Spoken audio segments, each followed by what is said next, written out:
आपण vernier calliper या measuring instrument संदर्भातली माहिती पाहणार आहोत। तर या इन्स्ट्रुमेंटला वर्नियर कॅलिपर या नावाने संबोधलं जातं। तर याचे पार्ट्स आपण पाहणार आहोत। त्याच्यामध्ये ही थिक जॉ आहे, ही मुव्हेबल जॉ आहे। ही मुव्हेबल जॉ मागे पुढे होते म्हणून मुव्हेबल जॉ। हे दोन इनर मेजरिंग निब्स आहेत, आतील मापे घेण्याकरता। हे दोन लॉकिंग स्क्रू आहेत, हे दोन लॉकिंग स्क्रू आहेत।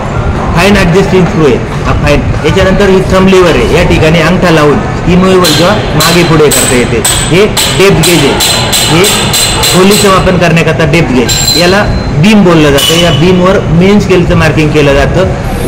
मेट्रिक पद्धतीमध्ये, मिलीमीटरमध्ये, इंचामध्ये अशा दोन्ही पद्धतीचं मार्किंग असतं।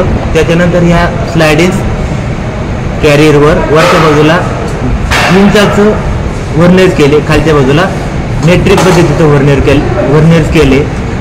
तर याच्या साहाय्याने, या वर्नियर कॅलिपरच्या साहाय्याने मेट्रिक पद्धतीमध्ये 0.02 mm आणि इंचामध्ये 0.001 इंच इतक्या अचूकतेमध्ये आपल्याला जॉबचं मापन करता येतं। असा हा vernier calliper nickel chromium steel किंवा इन्व्हर स्टील या मटेरियलपासून तयार केलेला असतो, बनवलेला असतो। धन्यवाद।